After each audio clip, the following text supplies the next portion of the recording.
Assalamualaikum teman-teman. Kami kelompok 5 golongan 7A beranggotakan Nisa, Ainul, Caca, dan... Apa sih itu halogen? Halogen berasal dari kata halos dan genus. Halos berarti garam dan genus berarti pembentuk atau pencipta. Berdasarkan arti suku kata tersebut, maka secara umum halogen itu merupakan unsur-unsur pembentuk garam atau unsur yang menghasilkan garam jika bereaksi dengan logam. Halogen juga merupakan golongan dengan keelektronegatifan tertinggi, jadi ia juga merupakan golongan paling non-logam. Langsung saja, mari kita mendengarkan kelimpahan unsur halogen di alam. Baik, jadi beberapa unsur halogennya yaitu yang pertama fluorin. Fluorin, kelimpahan unsur fluorin di alam yaitu CaF2, fluorspar, Na3AI, F6 kriolit, dan CaF2, 3Ca3, PO42, fluoroapatit. Dan yang kedua yaitu klorin. Klor ditemukan di alam dalam keadaan kombinasi sebagai gas Cl2, senyawa dan mineral seperti kamali dan silfit. Terdapat dalam senyawa NaCl, KCl, MgCl2, dan CaCl2. Senyawa klorin ditemukan di air laut dan garam batu atau endapan garam yang terbentuk akibat penguapan air laut di masa lalu.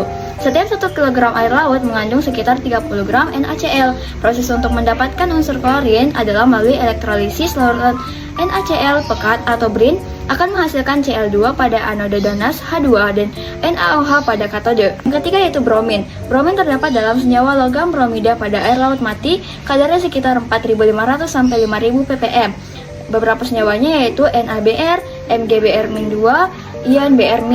Dan iodin yang terdapat di alam diantaranya pada senyawa NaOIO3 yaitu natrium iodat yang bercampur dengan deposit NaNO3 di daerah Chili.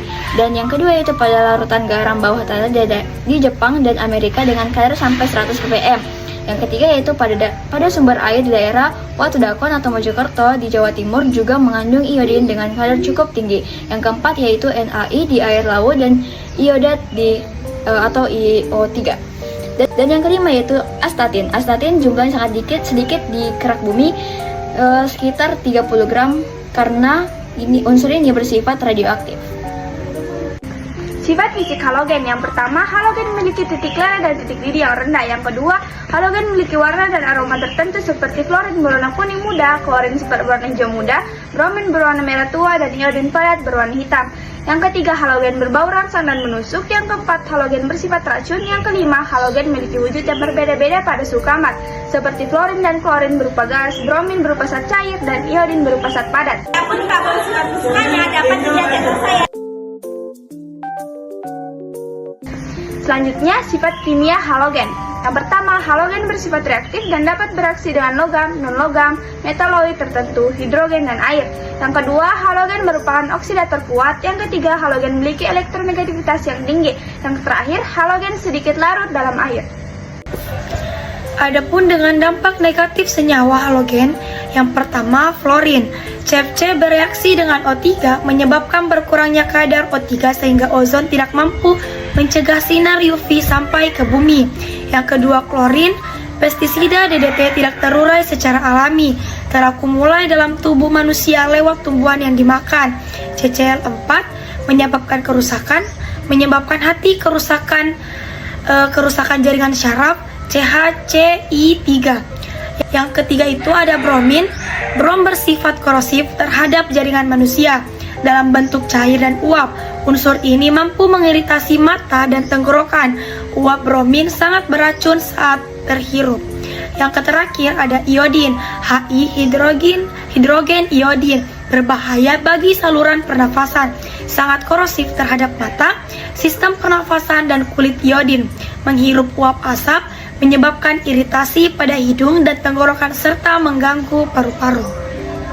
Baik, selanjutnya kita akan membahas kegunaan halogen. Yang pertama fluorin, yang berguna untuk gas freon. Freon 12 digunakan sebagai zat pendinginan pada lemari es dan AC. Ada pasta gigi yang mengandung fluorida, Na2SiF6 natrium heksafluorosilikat. Yang kedua itu klorin, serbuk pemutih. Kapur klorin bisa juga sebagai penyedap dan pengawet makanan. Bahan baku pembuat plastik PVC. Ketiga ada bromin. Untuk obat penenang syaraf NABR, ada pelapis film dan kertas foto AGBR, ada zat anti-knocking untuk meningkatkan kualitas bensin. Yang terakhir itu ada iodin untuk bahan antiseptik. Yang kedua itu ada bahan tambahan pada garam beraudium untuk mencegah gondok. 3 cara pembuatan halogen yaitu reduksi, oksidasi, dan elektrolisis. Contohnya, lodium yang dibuat dengan cara reduksi dengan menambahkan NaSO3 ke dalam larutan NaIO3. Yang kedua, klor yang dibuat dengan oksidasi dengan cara memanaskan campuran MnO2, NaCl, dan H2SO4 pekat. Yang ketiga, klor yang dibuat dengan elektrolisis dengan cara meleburkan Ci menggunakan diafragma sehingga menghasilkan C12 pada anoda dan NaOH pada katoda. Inilah reaksi-reaksi halogen. Yang pertama ada reaksi pendesakan, kedua reaksi dengan logam, 3 reaksi dengan non-logam, 4 reaksi dengan metaloid, dan yang terakhir reaksi dengan air. Sekian dari kami, terima kasih atas perhatian yang telah diberikan. Wabillahi taufiq wal hidayah.